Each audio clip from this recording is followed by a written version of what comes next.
Good evening everyone. আমাদের patient ভাস্করবাবু এসছেন। উনি 5 দিন আগে প্রথম এসেছিলেন।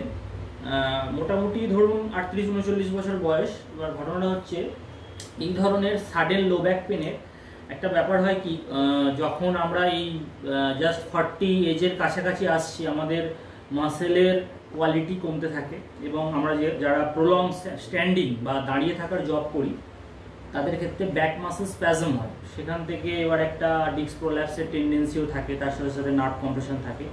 তো ওনার যে পরিমাণ উনি কষ্ট নিয়ে এসেছিলেন বা ওনার যে হাঁটাচলা ছিল 5 দিন আগে আফটার ট্রিটমেন্ট, আজকে উনি আমাকে রিভিউ দিতে এসেছেন কেমন আছেন না আছেন।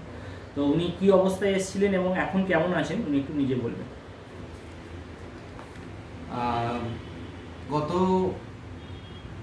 10 দিন আগে, কিছুদিন মানে 8-10 দিন আগে একটু ভারী কাজ করতে গিয়ে পিঠে একটা খেঁচকা ব্যথা লাগে কোমরের কাছে। তো খুব যন্ত্রণা অনুভব করি।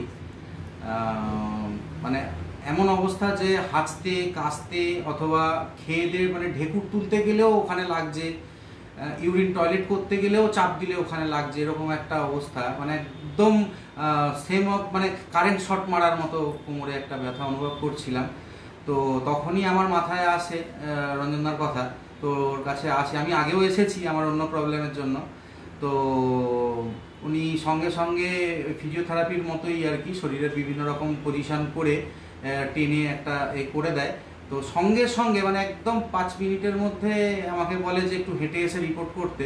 আমি হেঁটে এসে দেখলাম যে ওই কারেন্ট মারার মতো ব্যাপারটা সঙ্গে সঙ্গে একদম মানে উধাও হয়ে গেছে, ম্যাজিকের মতো। তো মানে খুব ভালো লাগলো, এখন অনেকটা ভালো আছি, প্রায় পুরোটাই ভালো বলা চলে।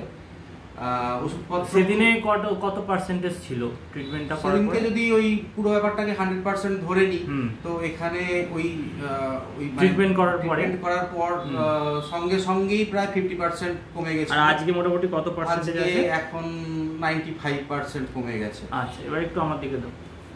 আচ্ছা, এবার ওনার ট্রিটমেন্ট প্রসিজিওরটা একটু বলি। উনি ওনার মতো ভাষায় বলেছেন।